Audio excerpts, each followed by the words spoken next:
¿Qué tal? Hola, soy Carlos Armandós y esto es Libertad de Pensamiento. El día de hoy nos acompaña Andrés Romaña y tenemos un invitado muy especial una vez más en el podcast, José Naupari. ¿Qué tal, José? Un gusto. Un gusto, ¿no? Y gracias por la invitación a ambos. Muchas gracias por estar con nosotros. Gracias a ti, José. José, estamos 2 de octubre. El 30 de septiembre cerraron las inscripciones para poder llevar las elecciones del 2021. Sin embargo, hemos tenido una serie de reformas dadas, otras no dadas, aguantadas y otras pendientes. ¿Cómo crees que está pintando el escenario electoral para el 2021 desde tu punto de vista? Bueno, de mi punto de vista, en realidad creo que ha habido avances importantes dentro de todo, pese a todo, ¿no? Tenemos alternancia y paridad sin progresividad de 2021, tenemos eh, mal que bien, si bien no primarias, al menos unas elecciones internas, tenemos impedimentos para ser candidatos por sentencia vigente en primera instancia. Hubiese sido bueno, a propósito de lo que mencionaron, el tema de lo pendiente, por ahí de repente eliminar desde el 2021 el voto preferencial, porque ya estaba derogado, pero se quedó como última vez para el 2021. Hubiera sido bueno, más allá de que a mi juicio es claro, para evitar cualquier tipo de interpretación que hace zanjado que ni siquiera los congresistas electos en este año puedan postular en el siguiente. Creo que por ahí de repente hubiese podido evaluarse algún requisito de representatividad, hacer reformas con un poco más de anticipación, porque quizás no vamos a tener voto electrónico no presencial para elecciones internas, fundamentalmente porque no llegamos a tiempo para la auditoría. Entonces, si hubiésemos tenido tiempo con reformas con un poco más de anticipación o con un plazo de modificabilidad que venciera antes, quizás hubiésemos tenido un voto electrónico no presencial que nos exigiera o nos hubiese permitido exigir, por ejemplo, que para que unas elecciones internas sean válidas vaya más del 50% de afiliados, por ejemplo. Y José, para los que nos están viendo y no entienden muy bien qué es el voto preferencial, ¿nos puedes explicar en qué se basa este mecanismo electoral?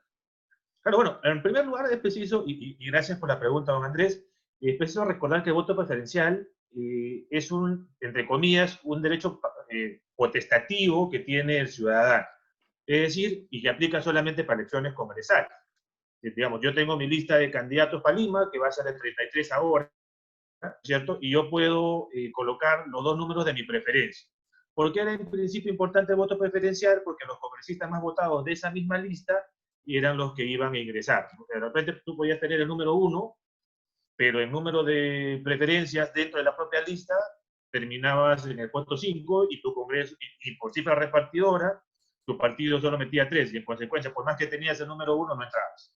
Entonces, y además, el voto preferencial te iba a generar una competencia, que tú compitas no solamente contra los 3 candidatos de cada uno de los 24 partidos, por ejemplo en Lima, sino también contra 32 candidatos de tu propio partido para ver si entras. Entonces, ese era un poco el problema del voto preferencial, que se mantiene aún ahora, y que en cierta medida creo que es lo que, por ejemplo, lleva a que la OMPE en su reglamento de fines de septiembre permita la presentación de listas completas incluso internas. Creo que por ahí también ha pasado ese tema de que te permita presentar listas completas en elecciones internas. Pero Claro. José, una acotación ahí. El voto preferencial, tengo entendido, nace como una forma de quitarle poder a los partidos. Es decir, hay que empoderar al ciudadano y quitarle la posibilidad de que el partido siempre nombre a la misma gente. Justamente nace para contrarrestar esto y para que una persona pueda sentirse más representada. Ese es el argumento para mantener el voto preferencial. ¿A eso qué dirías? Que justamente para eso la lógica es abrir las elecciones, en primer lugar a los militantes, ¿no? Porque claro, mucha gente está pensando, algunas personas se fueron de frente para las primarias y nos olvidamos de la elección un militante un voto, ¿no? Entonces, el partido tiene que representar a los miembros del partido, es decir, a los militantes. Entonces, efectivamente, la idea es que no siempre vayan los mismos, totalmente de acuerdo. Pero ¿cómo evitas que no siempre vayan los mismos? En primer lugar, evitando justamente que haya designación directa, cosa que no se ha eliminado. Por ejemplo, no se eliminó la designación directa del 20%, evitando en principio que las elecciones por delegados, que bueno, ahora por pandemia se van a tener que hacer, no sean los delegados elegidos por las bases, sino más bien que sean delegados que se eligen para cada elección. Y ahí ya hay algún tipo de jurisprudencia en el jurado. Yo tengo personalmente alguna que otra discrepancia con ese tipo de jurisprudencia, la cual, por ejemplo, te permitía que un delegado que en principio debía haber sido elegido para cada proceso electoral, tú podías tener un delegado elegido específicamente para que designe candidatos en más de un proceso. Eso quiebra un poco la esencia misma de un delegado para elegir al candidato. Entonces, por eso es que creo que existen otros mecanismos distintos para que, digamos, en primer lugar, la militancia pueda, entre comillas, romper el poder de las cúpulas y no necesariamente dejar el voto preferencial. Porque si fuera así, si fuera así, entonces, por ejemplo, tendríamos ya incluso una elección con lista abierta, como lo mencionan algunos especialistas, ¿no? Que ya no elijamos necesariamente, o que yo no esté condicionado a ser electo, a que mi partido pase la valla, sino que basta que yo pueda elegir al candidato del partido A y al candidato del partido B con mi voto preferencial, y si ellos son los más votados en Lima, en los 33 se ordenan no tantos dependiendo de la valla electoral, sino de cuántos votos sacó cada uno. Si es que quisiéramos justamente darle total libertad al ciudadano de elegir quién lo representa, ¿no? Claro, y otro problema, José, también es el tema de la representación nacional. El Perú es un país que está subrepresentado y aún así la gente se aterra cuando escucha la posibilidad de aumentar el número de parlamentarios. ¿Tú cuál crees que sea la forma de conseguir una mayor representatividad? De, no sé, por ejemplo, en Arequipa, si pasa algo, uno saber qué congresista exactamente lo representa, porque por ejemplo ahora en Arequipa son 6 congresistas, pero específicamente yo particularmente no sé quién me representa, y en Lima son 36, no estoy seguro si alguien sabe a quién representan esos 36. ¿Tú cuál crees que sea la forma para solucionar ese problema? Bueno, en realidad hay distintas alternativas desde mi humilde punto de vista. La primera, que en realidad yo coincido plenamente con usted, don Andrés, yo no le correría a un debate sobre incrementar el número de congresistas, pero también está la opción de modificar la forma de elección, ¿no? O sea, algunos han aludido al tema de distritos uninominales, aunque eso podría ser un riesgo, porque podría darse el caso que con pocos votos el ganador se lleva el único escaño y los demás de esa circunscripción no van a estar representados. La otra opción que se evalúa en el marco de esta reforma es partir un poco las circunscripciones grandes, ¿no? Por ejemplo, en el caso de Arequipa, que por ejemplo la provincia de Arequipa tenga 3 y dividido las demás provincias en 1-1-1, por ejemplo, o 2-1-1-1, o en Lima incluso dividir, como lo hace el Jurado Nacional de Elecciones cuando crean los jurados de tareas especiales, Jurado Especial de Lima Centro, Lima Sur, Este, Oeste, Norte, y digamos, distribuir un poco digamos, los escaños de esa manera. Y usted aborda un tema, mi estimado don Andrés, que está detrás y que creo que también podría haber sido materia de debate, ahora que no hay reelección de congresistas, es el tema de exigir domicilio. Pues antes no tenía mucho sentido elegir domicilio como por residencia efectiva para ser candidato al Congreso, porque evidentemente yo podía aspirar a ir a la reelección, y si estoy en Lima, pero fui elegido por Puno, ¿cómo voy a acreditar residencia efectiva en Puno? Pero ahora que no hay ese requisito de domicilio, digo, ahora que no hay reelección, podrías exigir domicilio. Y aquí es a lo que apunto, a algo que usted muy bien menciona, mi estimado don Andrés, es el tema de la representatividad. ¿Qué es lo que yo represento? Represento, una vez electo, no solamente al partido por el cual fui, represento una agenda, represento a identidades. Por eso es que divido digamos, el territorio nacional en departamentos que supuestamente debieran tener en común, ¿no? O sea, intereses, necesidades, recursos, canon, por ejemplo, ¿no? Claro. Y creo que por ahí es que podríamos incluso hasta pensar en el requisito de domicilio, quizás con miras a futuro, ¿no? Yo no creo que el problema de representatividad se acaba instaurando la bicameralidad, que es un tema que ahorita está en debate. Yo creo que en realidad la representatividad o el problema de representatividad podría ir por otro lado.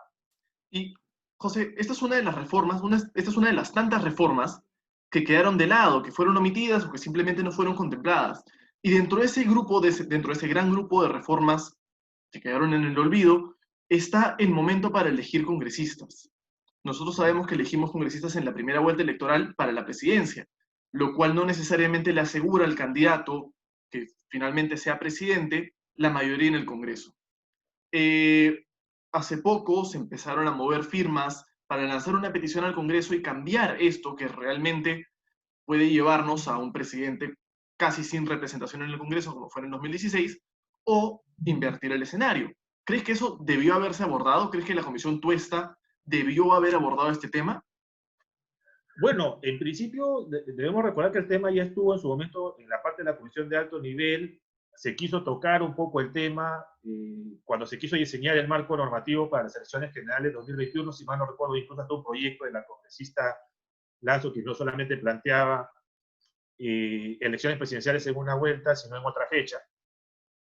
Creo que es un tema de debate, pero creo que también va a depender mucho de qué es lo que uno quiera. No sé, digamos, quieres darle mayor, entre comillas, gobernabilidad, y la gobernabilidad va a estar asociada necesariamente a que el presidente tenga mayoría en el Congreso, porque si dices que el presidente tenga mayoría en el Congreso, ahí también tendría que verse, digamos, el tema del principio de equilibrio de poderes, ¿no? Y ahí ya un tema también, evidentemente, también a título personal, ¿no? Equilibrio y separación de poderes.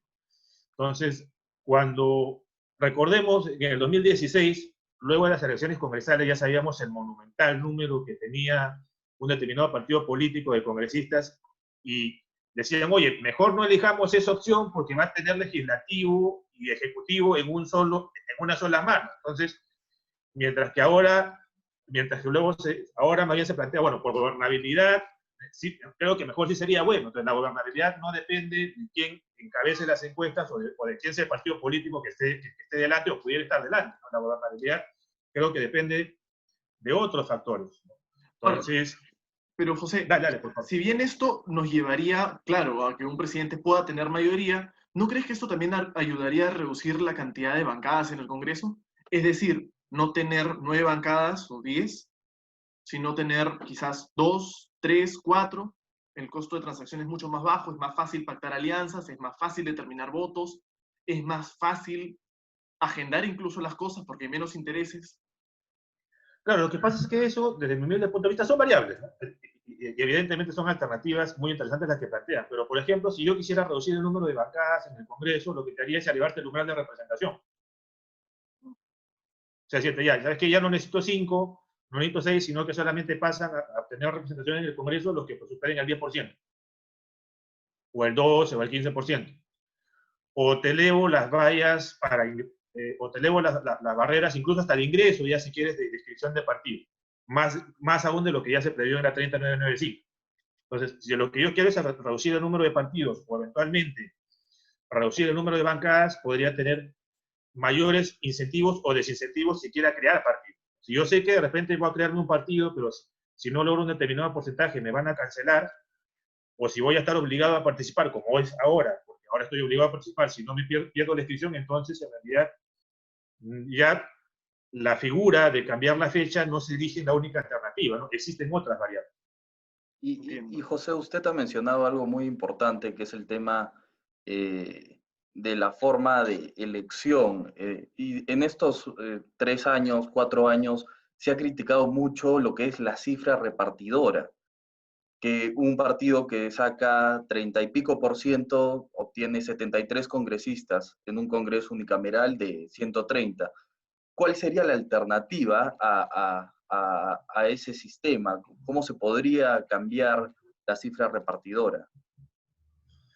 Bueno, en realidad ahí no tendría una respuesta única, creo que deberían darse algunas otras alternativas, como por ejemplo, cambiarte la modalidad nuevamente de elección. O sea, podríamos tranquilamente hacerte una elección por distrito único, pero exigiéndote que todos los representantes, que por lo menos tengas dentro de la propia lista representantes de distintas circunscripciones. Podrías tener, por ejemplo, aplicación de cifra repartidora ya no por departamento, sino de repente de manera un poco más juntando departamentos, convirtiéndolo propiamente en lo que iba a ser regiones. Podrías también establecer que un tope, ¿no? Es decir, que independientemente de la aplicación de la cifra repartidora, ninguna organización política puede obtener más del 30% de la representación de todo el Congreso. Y ya después modificas nuevamente la cifra repartidora una vez que aplicas el umbral. Entonces creo que esas serían eventualmente algunas de las alternativas por las que podríamos jugar. Sería una reforma interesante. Dale, Andrés.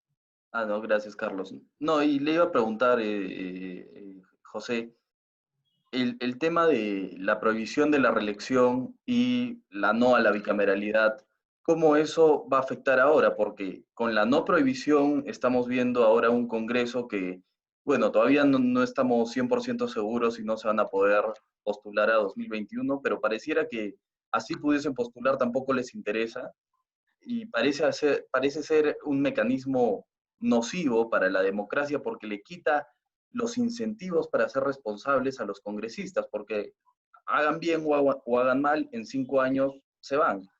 ¿Usted cuál cree que es lo que va a suceder ahora, que no se van a poder reelegir los congresistas y vamos a tener un Congreso que se renueva íntegramente cada 5 años sin posibilidad de reelección?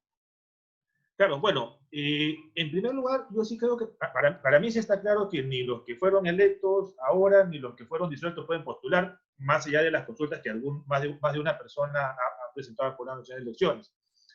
Eh, Personalmente, yo creo que en realidad la prohibición de reelección de congresistas podría darse solamente en un escenario, ya yendo al plano de los hechos, en los que tuviéramos partidos que formen cuadros.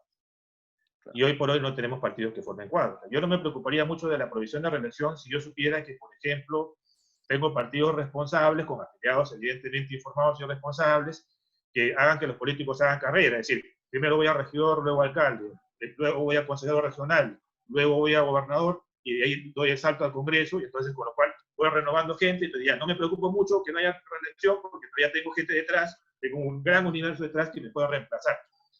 Y porque evidentemente tendría partidos que formen en derecho parlamentario, que formen en derecho constitucional a su gente, para que pueda postular. Independientemente de ello, lo cierto es que en la realidad no tenemos ese tipo de partidos, salvo uno que otro que se dedica íntegramente al tema de la formación, muy pocos lo hay. Yo estoy en contra de la reelección, de contra de prohibir la reelección de congresistas, en realidad más por un tema de perfil o tipo de funciones que ejerce el Congreso. Entonces, formalmente hablando, como usted bien lo menciona, es un incentivo perverso a la legislación populista. Lo cierto es que, por ejemplo, teníamos en la Constitución prohibición de reelección del presidente. ¿Qué es presidente? Cargo ejecutivo. ¿Qué es el cargo ejecutivo? Tiene recursos para hacer clientelismo. Luego, ¿qué vino? Gobernadores regionales y alcaldes, lo que fue validado por el Tribunal Constitucional también. ¿Qué son? Cargos ejecutivos. Realmente, dinero, recursos, capacidad de poner gente en cargos de confianza, y sobre eso ya hemos tenido bastante en estas últimas semanas, y no meses. Pero el congresista o la congresista no es un cargo ejecutivo. Y encima es un órgano colegiado, no es un órgano unipersonal. La presidencia, por más que eliges una plancha, es una persona. El señor PPK en su primer momento, luego el señor Vizcarra. En el cargo de alcalde tienes al señor Muñoz, tienes al señor Fosay, etc. En el caso de gobernadores regionales, igual tienes al señor Cáceres Chica, pero en el caso del Congreso es un órgano colegiado de 130.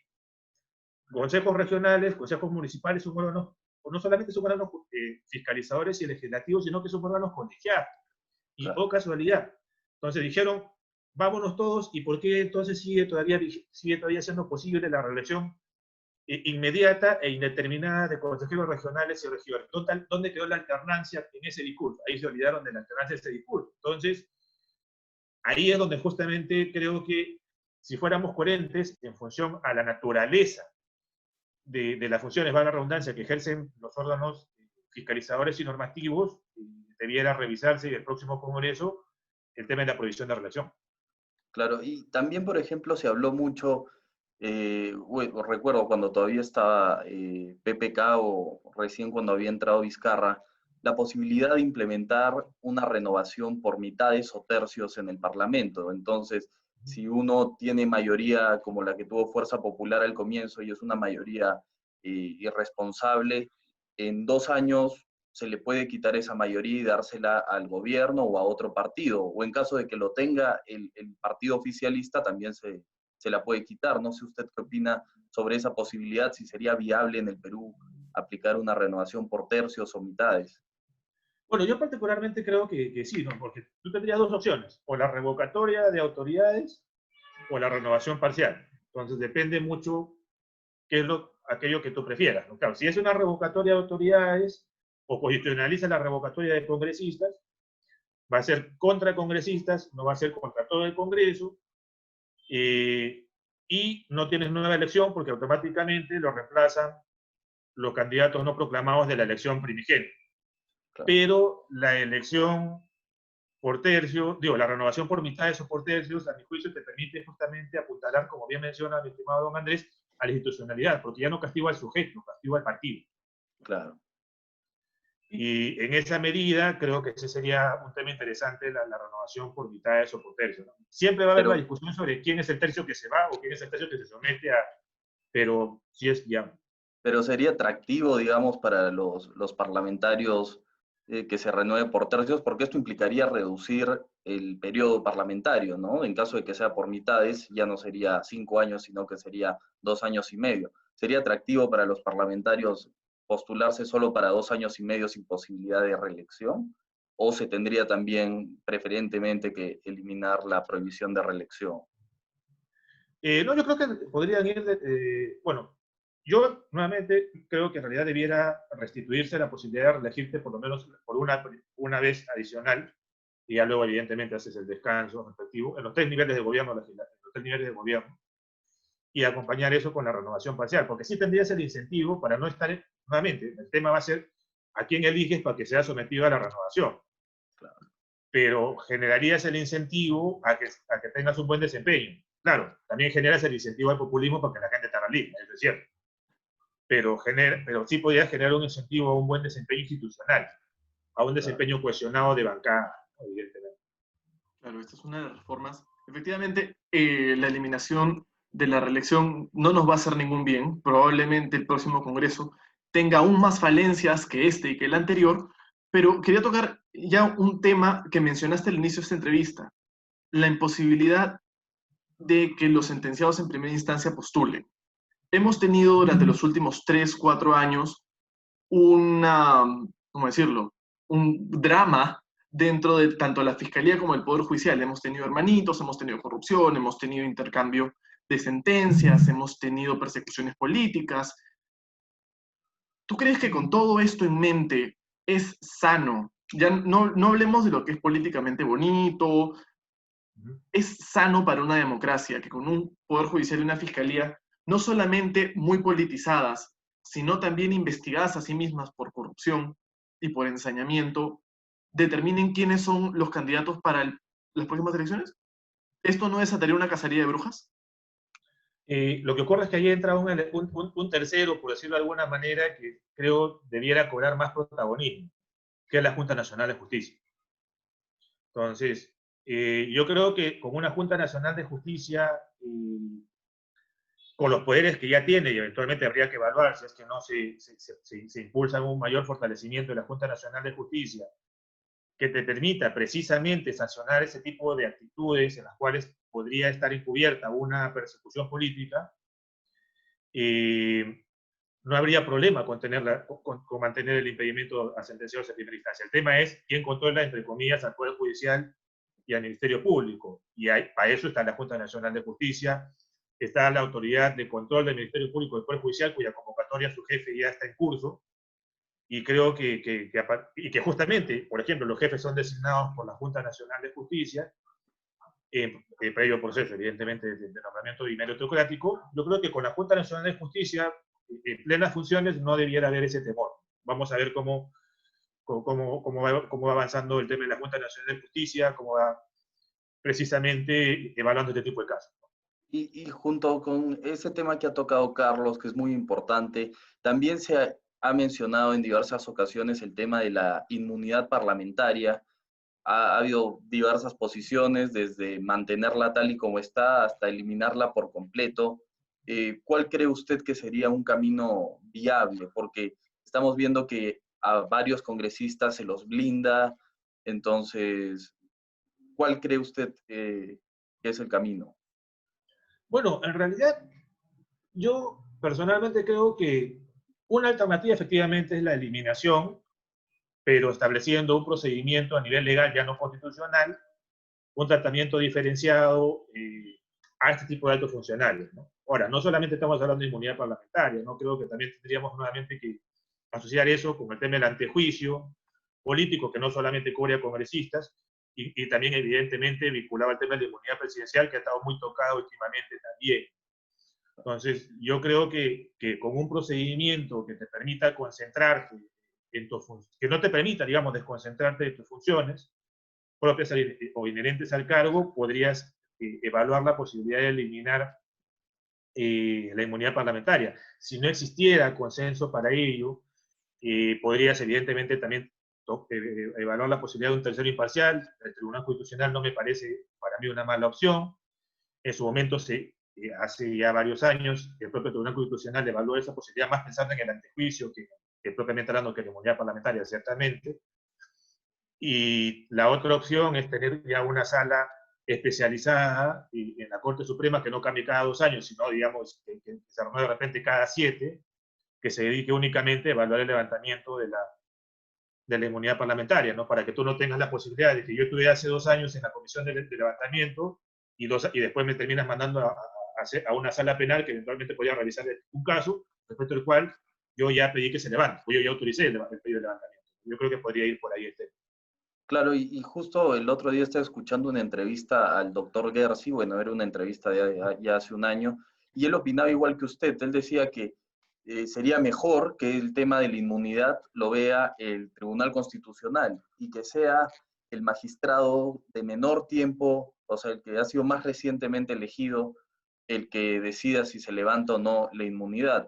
Porque sería muy peligroso, sobre todo, según mi opinión, en un país como el Perú, que no está prácticamente muy institucionalizado, eliminar por completo la inmunidad, porque puede asumir un presidente autoritario que empiece a controlar el sistema de justicia y a opositores los puede empezar a denunciar, a querellar, y así vamos a empezar a ver a opositores desfilando por la fiscalía y por el Poder Judicial. Y otro tema, doctor, el calendario electoral se ha mantenido, parece que no va a haber ningún cambio con lo establecido por el tema de la pandemia. Lo que sí es que se van a ampliar los horarios para la votación. ¿Usted cree que el mismo día o al día siguiente ya se va a poder tener resultados al menos de la elección, o vamos a tener que esperar más de lo normal el próximo año? Bueno, yo a título personal tengo una gran confianza en Don Piero y en la gestión que puede hacer, pero lo cierto es que en realidad yo sí creo que este proceso va a demorar. O sea, aparte que va a tomar más tiempo, el procesamiento, precisamente porque las capacidades de aforo van a ser diferentes, el repliegue va a tener medidas de seguridad que van a implicar incluso hasta ahora eventualmente un cronograma de repliegue del material electoral, un cronograma de procesamiento. Yo creo que sí va a demorar un poquito. Y a ello tendrías que adicionarle el hecho de qué tan viable va a ser que puedas ampliar el espectro del voto electrónico, así sea el presencial, sin una auditoría internacional que no sabemos si va a llegar a tiempo o no. No recordemos que uno de los argumentos por los cuales Don Piero refiere que no íbamos a tener voto electrónico, pues al menos no presencial, en elecciones internas era precisamente porque no llegaba a tiempo la auditoría. Entonces, vamos a ver si llega a tiempo, por lo menos para el voto electrónico presencial en abril. No lo sabemos, pero en principio, por los protocolos de cómputo de plazos, de cómputo de las actas, veo que en realidad sí se va a demorar un poco más. Claro. Bueno, José, lamentablemente el tiempo se nos ha acabado, pero de verdad, como siempre, es un gusto tenerlo por acá y es muy informativo todo lo que usted nos dice. Y creo que es muy importante que la gente entienda cómo funciona nuestro sistema electoral y nuestro sistema político. Y esperamos tenerlo pronto nuevamente, sobre todo ahora que ya se van definiendo un poco más quiénes podrían ser los próximos candidatos a la presidencia y al Congreso. Muchas gracias por estar aquí, José. Muchísimas gracias a ustedes. Muchas gracias. Muchas gracias, José. Para los que nos escuchan, los invito a seguirnos en nuestras redes sociales, en YouTube, en Twitter, en Facebook y en Spotify como Libertad de Pensamiento. Nos vemos después. Muchas gracias. Chao. Cuídense.